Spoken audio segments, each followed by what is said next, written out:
Welcome to this Impact for Children webinar on developing a stable, skilled and confident workforce. My name is Terry McCarthy. I have over 30 years experience of working in children's services as a social worker and a manager. And about 2 years ago I created Impact for Children in order to focus on how we can develop more effective safeguarding services for children. I felt we were in a time of reducing resources, increasing demand, and many children's services were struggling to meet the demands of best practice and Ofsted. This has led to the Impact for Children website, which is shown on the screen at the moment, and the publication of a book in a couple of months' time called The Common Sense Guide to Child Safeguarding, which is being published by Jessica Kingsley. Okay, so today's session, developing a stable, skilled and competent workforce. We're going to be focusing on understanding the emotional challenges, dilemmas and conflicts of safeguarding practice.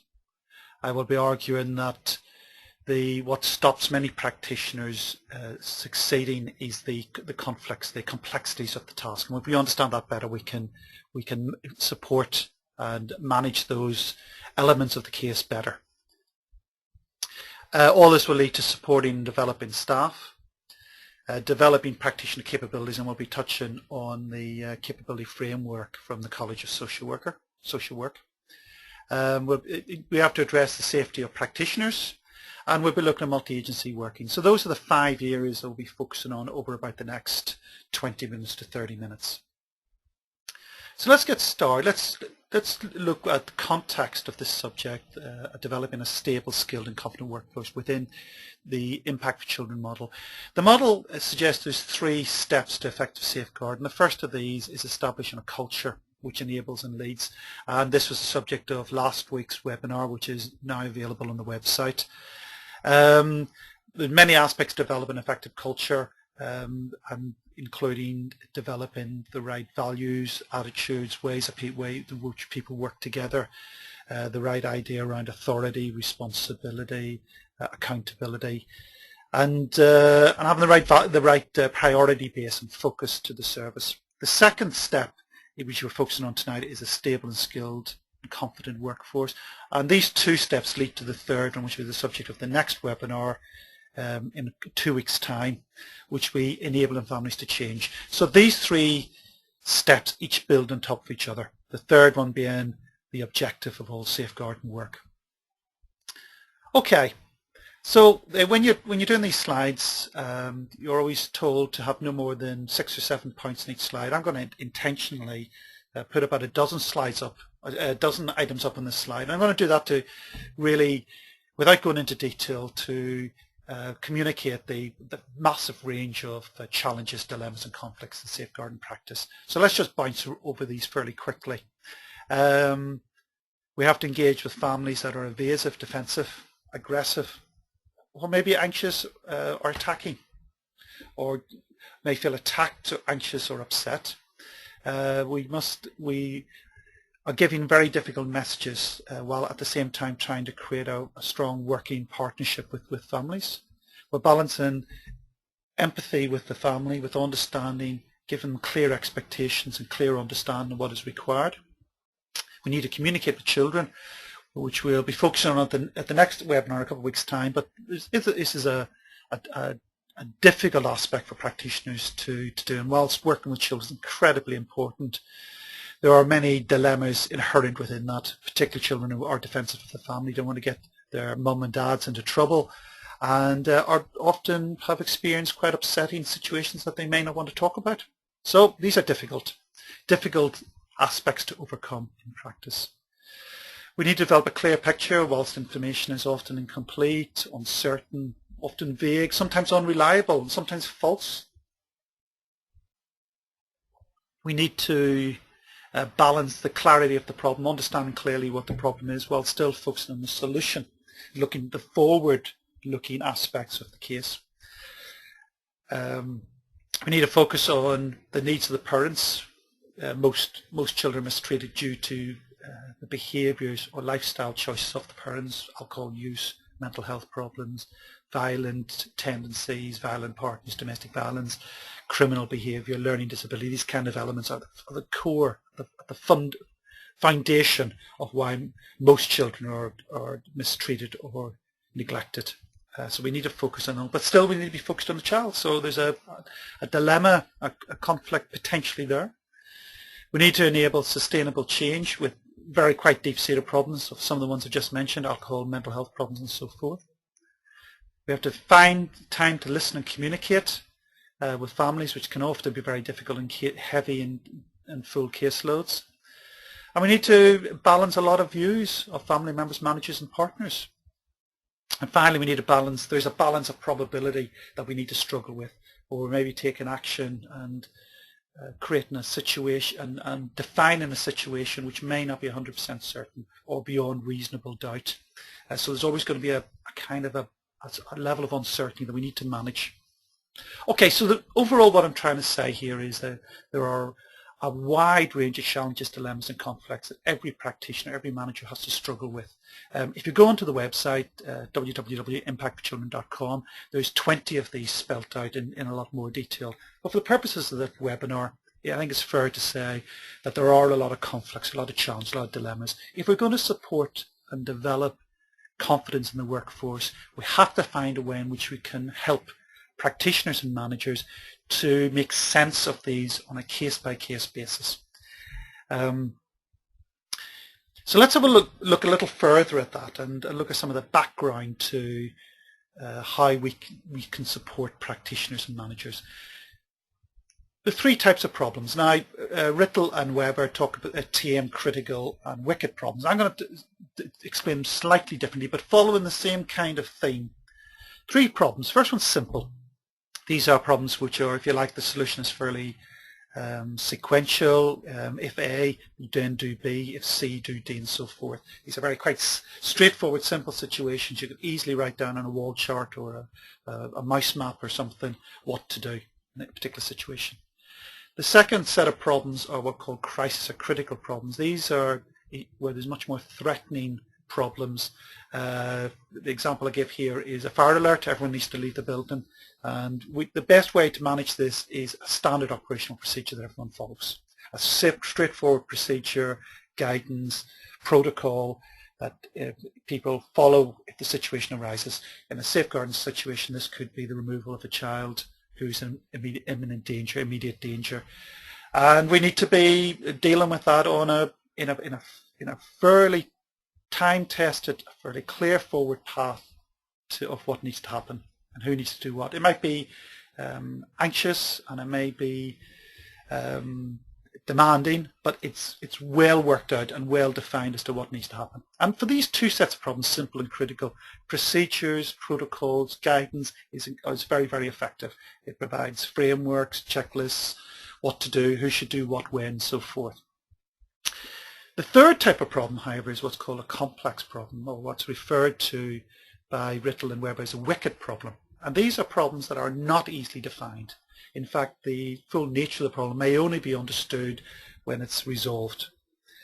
Issues are changing, information's emerging, false information is emerging, facts are changing, people's opinions are shifting and changing.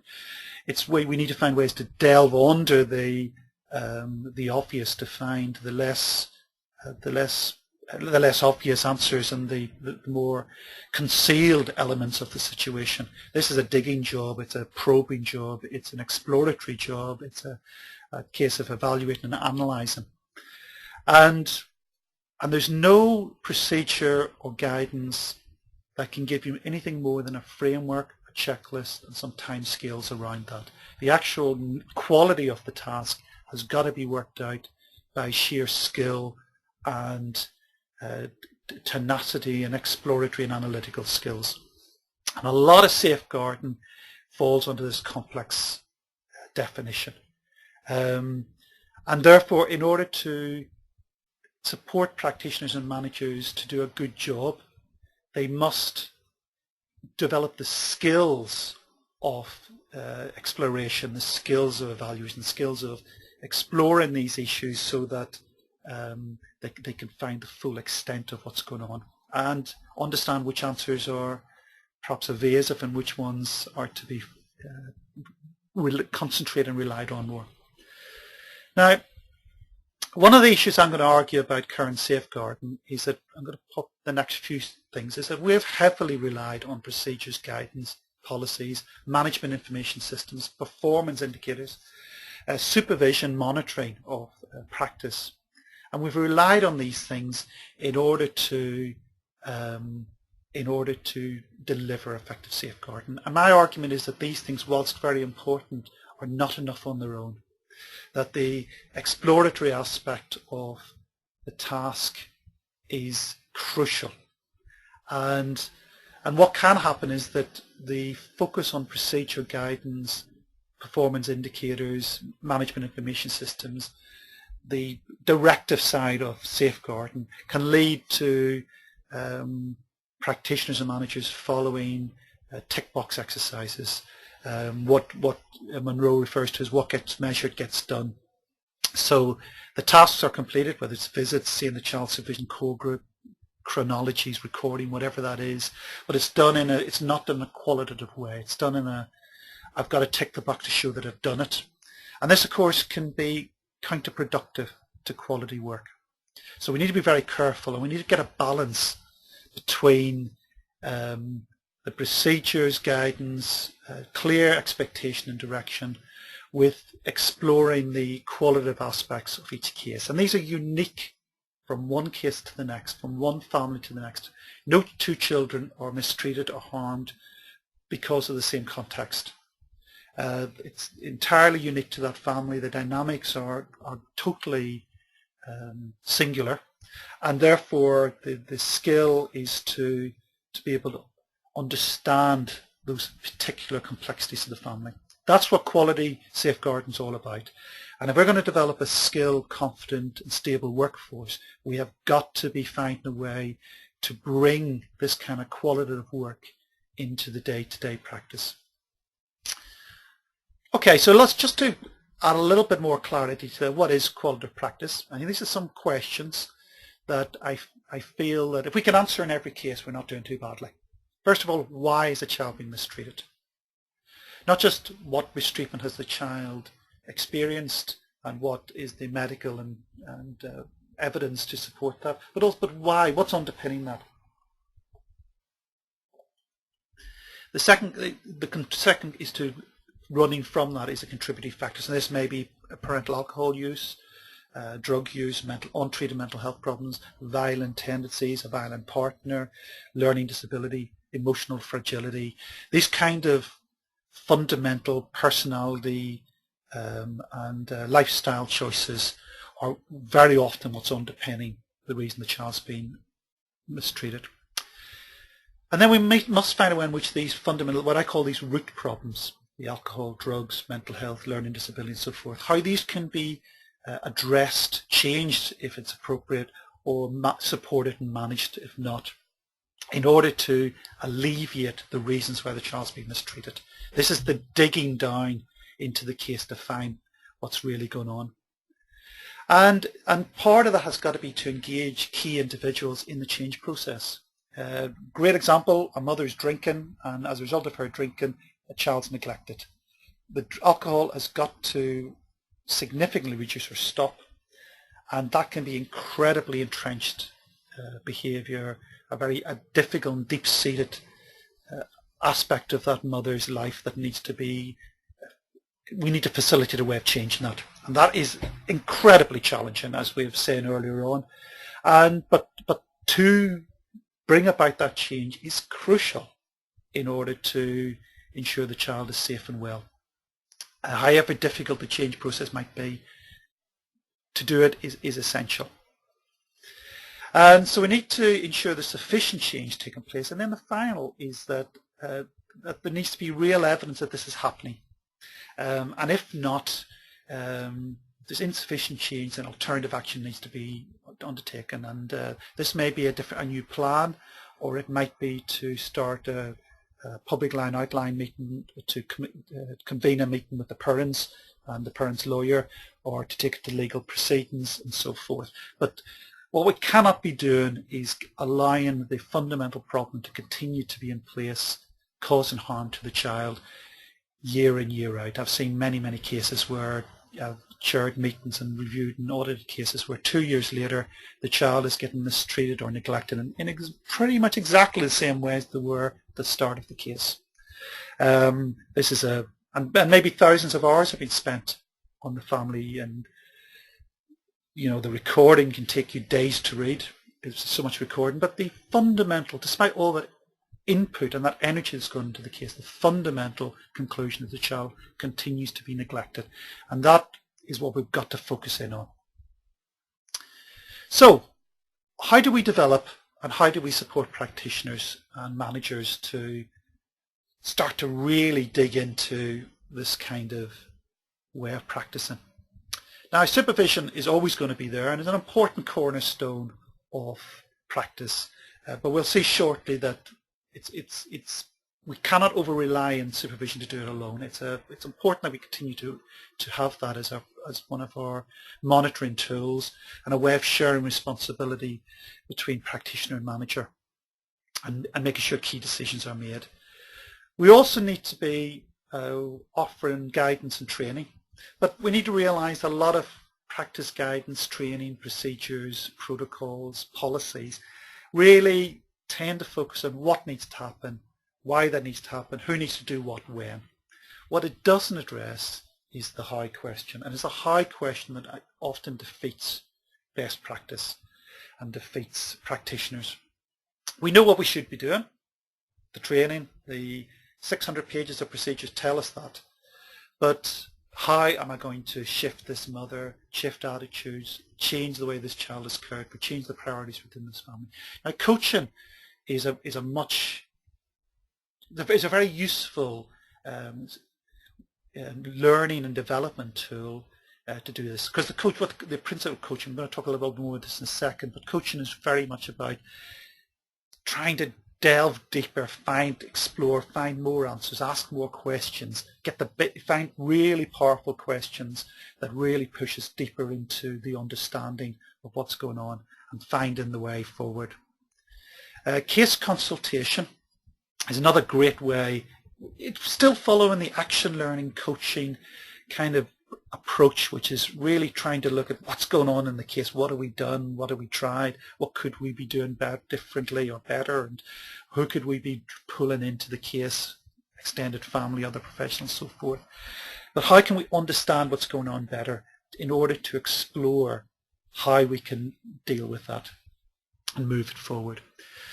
An extension of that is case monitoring and audits, and I see these not just to get people into trouble and to show which ticks haven't been done, although that's, as we've said, is an important aspect to look at our visits being done, or is supervision being done, is child being seen on their own, or core groups taking place and so forth. These are important, but it's also a way in which we can look at how we can improve the intervention and how can we look at what we have done and try to find a new plan that really works for the child and their family. And again, joint working. This can be from people within the same agency, but also across agencies. It could be multi-agency as well. One of the things I would generally say is the incredible challenge of safeguarding work makes it very, very difficult for an individual worker to do it well. Some workers can, and some workers are incredibly skilled, and they can go out there and make real differences to families.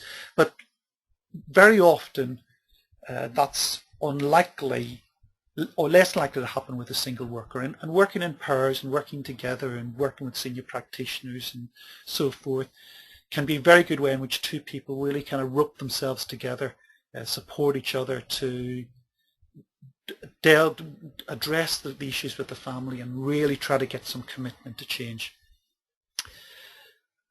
Okay, so talk a little bit more supervision. If in an ideal world people get supervision every 4 weeks and they would have caseloads of 15 cases, 15 children, that's, if you like, the gold standard for safeguarding practice. My reckoning is that means 6 minutes a child a month will be spent discussing that child in supervision.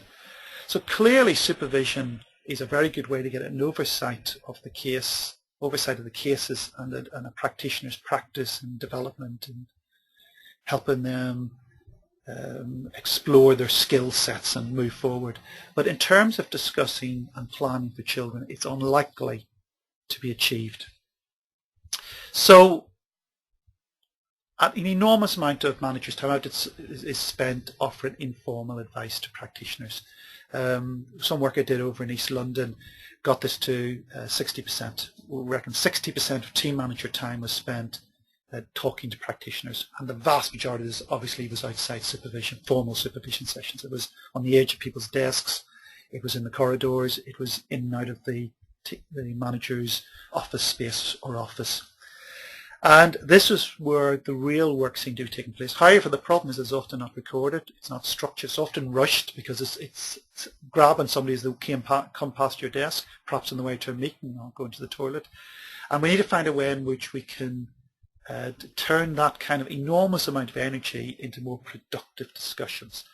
Managers say we don't have time to have case consultation, but they're spending that time informally discussing cases. And whilst that level of flexibility always needs to be there, a responsive manager is a much valued thing by teams, but there's also some of that time needs to be turned into a much more developing, coaching, action learning, exploratory type of discussion around cases. And this will help practitioners to explore the complexities that we've already talked about, the massive range of those, and to try to find a way to get through those dilemmas and come to some decisions on families. Obviously, a part of this must be the managers need to know the process have been followed, children have been effectively protected, cases have been closed, escalated as appropriate, and the managers must be monitoring the cases. So clearly that's got to be going through all of this. And we need to know that, you know, if a child hasn't been visited for 2 or 3 months, the manager needs to find that out and make sure that changes, because that's clearly not best practice. So let's talk a bit more about coaching. As I argue, I trained as a coach, and I would argue very, very passionately and strongly that the coaching approach is an incredibly valuable way of really building confidence and expertise with in this case, practitioners. It's described by Anne Baldwin as a safe and confidential place where clients, that's the person being coached, can discuss things with themselves. So the role of the coach isn't to direct, isn't to advise, isn't to give the coachee the benefit of their experience, but rather to help the coach. It's working very much in assumption that the person being coached really knows the answers, and the coach's job is to draw those out and to, wherever possible, to help the person being coached, the practitioner, to find their own answers, because that's where the real power lies and the real learning lies, and helping them overcome the barriers, helping them overcome the resistances within themselves to finding the answers. So it's not about telling or advising. And the skill of the coach is to create a good environment which enables the coachee, in this case the practitioner, to find their answers. Now we're going to have to have direction on cases and safeguard. Managers have to direct practitioners. Management decisions must be made on cases, and not everything is the softer aspect of drawing out as the coaching approach offers. So we need to have some direction. What's important here is the blend between the two. The blend between clear management direction. This child needs to be referred to a child protection conference. This child needs to be referred to a legal planning meeting. We need to be stepping this case up, or this case can be stepped down and closed. Those kind of decisions mixed with the more coachy and exploratory discussions. And if we can get both these things blended, then I think we've got a pretty good supportive environment for practitioners and managers. And the coaching approach is also at the heart of very good intervention with families. So I think developing coaching within the workplace between manager and practitioner is a very good way to model the practitioner going out with families, because getting a family to change is very much about getting the family to finding the family's motivation to change, finding the way in which the family can address the issues within their own capacity and within their own set of values. So the coaching, I think, runs across from manager to practitioner, from practitioner to parent, and indeed from parent to child, because a good parenting contains many of the aspects of coaching. It also involves some direction. Child, it's cold, the child needs to wear a coat, so some direction going on there, but there's also a lot of good parenting is about a lot of helping the child to find their own answers and to understand why they're doing things. So it's an important modelling. Now, I won't go into too much. I think we've covered most of this, but the process of coaching, what is the GROW approach, which is probably the most common framework around coaching. And GROW stands for find a goal, find a goal, what you're trying to achieve.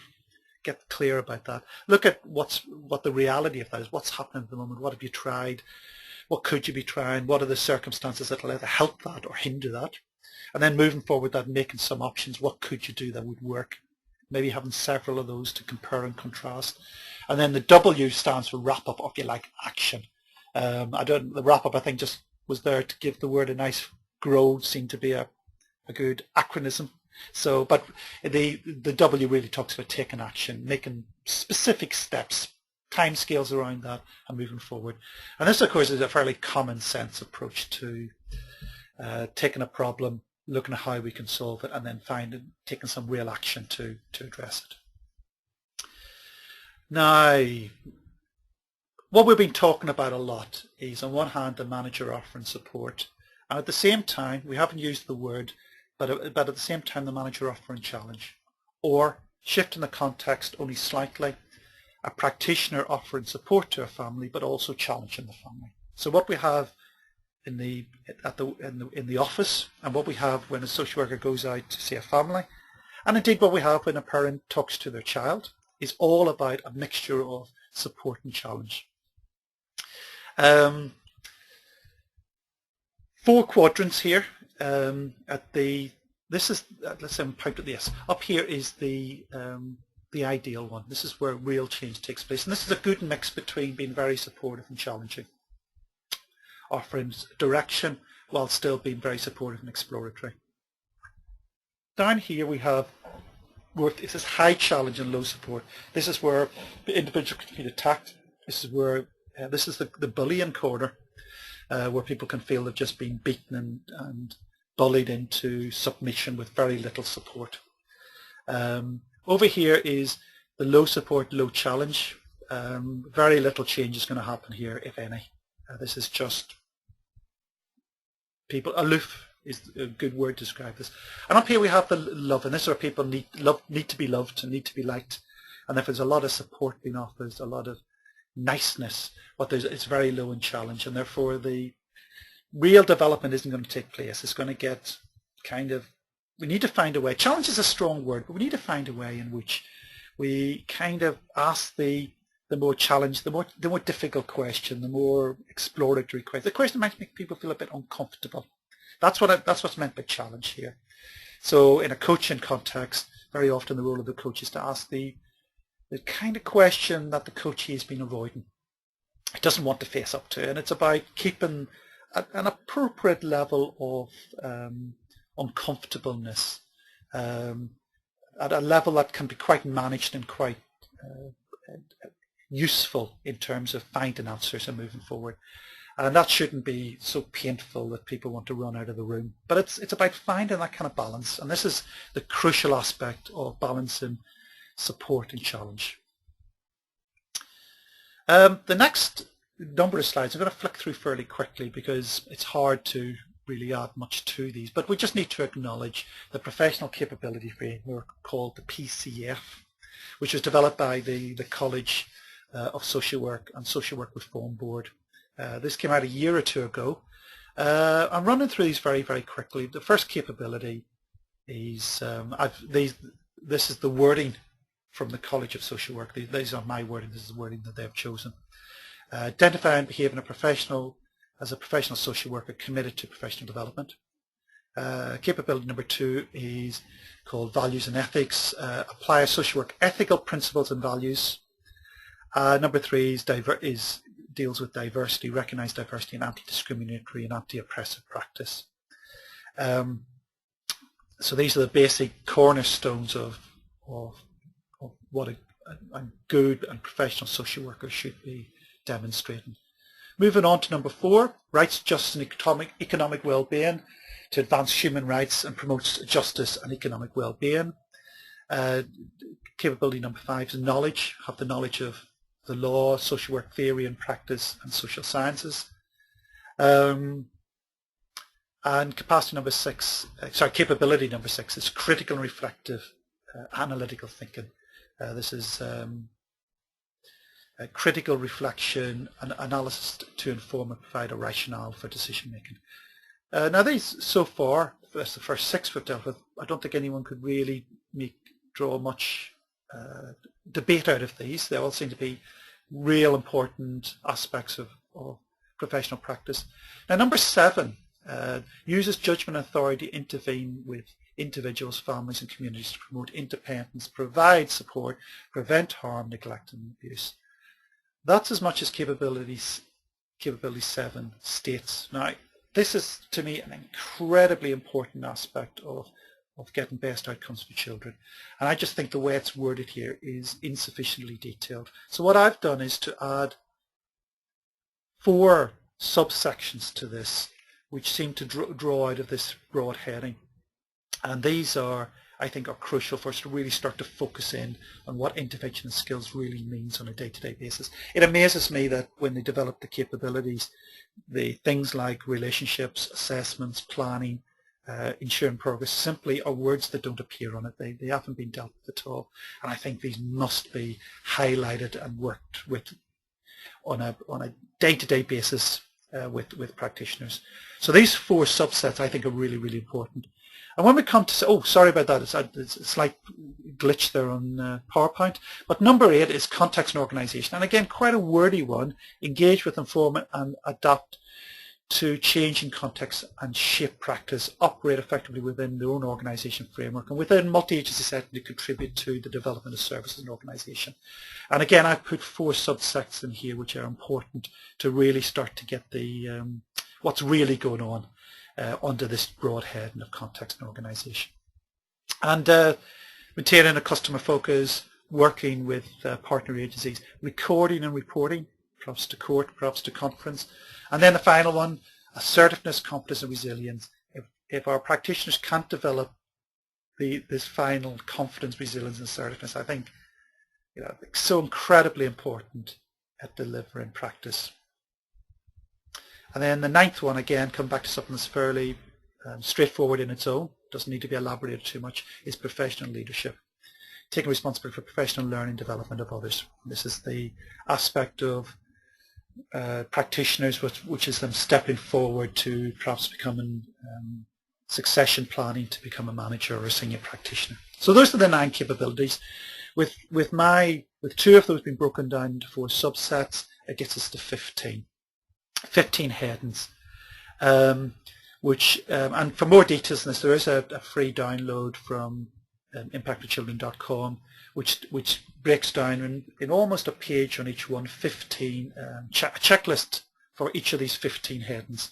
And this has been developed in order to use as a preparation for appraisal, for looking at development, to looking at developmental goals, to looking at what you do well and what you could do better. So really trying to use it as a working tool to get underneath some of these quite sort of wordy capabilities, and I think when we start to see the checklist, it starts to come a bit more alive. So download that it's free to download, and use that either to self-review, to review yourself, or to use with colleagues, or to use with those that you manage. Now, it's important, I think, just to touch on 2 final elements before we finish, and the first one is the safety of practitioners. If we're going to work more directly with families, to be supportive and challenging, to ask delving questions, to not accept the obvious and to start to dig in, we can expect some behaviours from families which may be quite challenging to practitioners. Now at some level this is going to be expected. Anger, distress, agitation, arguing, being a bit defensive are all natural and understandable responses to hearing something that is challenging or difficult. And the idea that a parent is not treating their child appropriately is going to raise all kinds of defense mechanisms. This is to be understood, and as good practitioners we need to find ways of managing this. However, at some point the behaviour can become what I call unacceptable, and this is where it becomes threatening, abusive, racist, insulting, intimidating. And it is important that this behaviour is responded to and nipped in the bud. My experience is that sad experience of dealing with actually violent instances tend to show that there have been previous instances of verbal or threatening behaviour before actual violence. So if we can start to address this at an earlier stage, we're hopefully going to prevent or reduce the likelihood of a very nasty and violent, damaging, traumatic incident. This needs a clear management response, and there's a procedure and a template for this, which again you can download from the website. And I would recommend you take a look at that, because that can hopefully help a lot in terms of what to do if there is unacceptable behaviour, but also there's a lot of guidance there about how to set up a meeting, how to prepare for a meeting that creates the most positive outcome. So looking at the positives as well as dealing with the negative experience. And finally, we're going to look at multi-agency working. Now, all agencies are under extreme pressures, and I think there is a tendency by which all professionals are retrenching more into the core business. So health agencies thinking more about diagnosis, annual assessments for children, periodical assessment for children, referring children for medical treatment and so forth. In police context, much more focusing on identification of crime and prosecution. And safeguarding, I think it's fair to say that it's becoming more of a social worker arena, with some contributions from the other professionals. But we're in an environment in which social workers need to be exploring and developing risks and issues and relationships with partner agencies. And I think we need a more structured approach to doing this. Information gathering as part of an assessment or as an ongoing work with families. I think we can use a lot of agencies to give us more detail of what's going on, not just in the areas that are directly related to that profession, but in broader terms. For example, a school can talk about a child's educational attainment, but can also talk about all the other dimensions within the assessment framework, a triangle, all those three domains: family, child's development, emotional, family background, extended family, and so forth.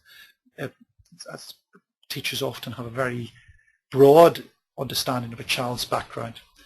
But also looking at involving other professionals in evaluation analysis. I think one of the reasons why evaluation is often very weak in assessments is it's normally done just by the social worker. It's unlikely to be very deep and evaluative and analytical. So once you start getting a few people involved in that, you get a little bit of ideas bouncing off each other, and hopefully that creates a much more three-dimensional analysis of what's going on. And we need to start developing shared values and understanding of roles, functions and thresholds. And we need to be supporting each other, and we need to be using other professionals to work with social workers. As I said already, if you want to take a difficult task, if you're going out there doing it on your own, the chances of being successful are significantly reduced. Okay, so that's the end of the webinar. If you want further information about it, feel free to contact us. There's my email address.